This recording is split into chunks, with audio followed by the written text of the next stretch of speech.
সজনে ফুলের দুটো রেসিপি বানাবো। তো এটা বানাবো সজনে ফুলের চচ্চড়ি, আর কিছুটা বানাবো সজনে ফুলের বড়া। গরম করে নিয়ে ফোড়নে দিচ্ছি কাঁচা লঙ্কা আর 5 ফোড়ন। ফোড়নটা ভাজা ভাজা হয়ে গেছে, এর মধ্যে দিয়ে দিচ্ছি আলু।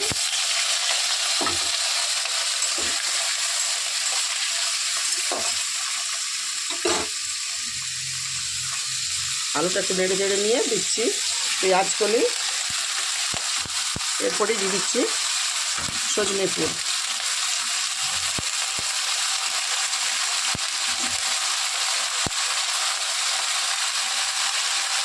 দিচ্ছি লবণ,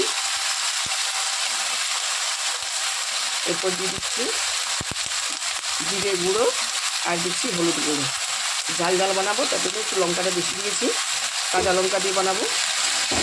নেড়ে চেড়ে নিচ্ছি, দিয়ে ঢাকা দিয়ে দিচ্ছি। পুরো আলুর চচ্চড়িটা দেখুন হয়ে গেছে। আমি একটুও জল দিইনি, যেহেতু ফুলে আর ওই যে পেঁয়াজের কলিতে অনেক তো জল ধরে না ধোয়ার পর, তো সেই জলেতে দেখুন আলু সেদ্ধ হয়ে গেছে আর খুব সুন্দর রান্নাটা হয়ে গেছে। বেশ টেস্টি হয়েছে, এভাবে বানিয়ে দেখবেন, খুবই ভালো লাগবে। এরপর আমি নামিয়ে নিচ্ছি। তো সজনে ফুলের বড়াও কিছু বানিয়ে নিচ্ছি। চচ্চড়ি তো হয়ে গেছে দেখলেন, এরপর বড়া বানিয়ে নিচ্ছি। এখানে তেল গরম হয়ে গেছে কড়াইতে, আবার দিয়ে দিচ্ছি বড়ার আকারে, দিয়ে ইপিট উপিট করে ভেজে তুলে নেবো। দিলেই রেডি হয়ে যাবে দারুণ মচমচে বেসন দিয়ে সজনে ফুলের বড়া। এক পিঠ ভাজা হয়ে গেছে, আরেক পিঠ উল্টিয়ে দিচ্ছি। ব্যাস, ভেজে তুলে নিলে রেডি হয়ে যাবে একদম মুচমুচে সজনে ফুলের বড়া। তো আমি চালের গুঁড়িটা দিইনি, আপনারা চাইলে একটু চালের গুঁড়ো দিতে পারেন, দিলেও বেশ সুন্দর হয়।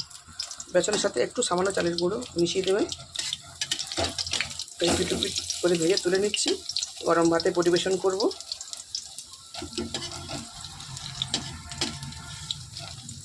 কত সুন্দর বড়াগুলো হয়েছে দেখুন, সুন্দর কালারও এসছে। এভাবে বড়া ভেজে ভাতের সাথে খাবেন, গরম ভাতের সাথে দারুণ লাগবে। আপনারা সবাই ভালো থাকবেন, সুস্থ থাকবেন।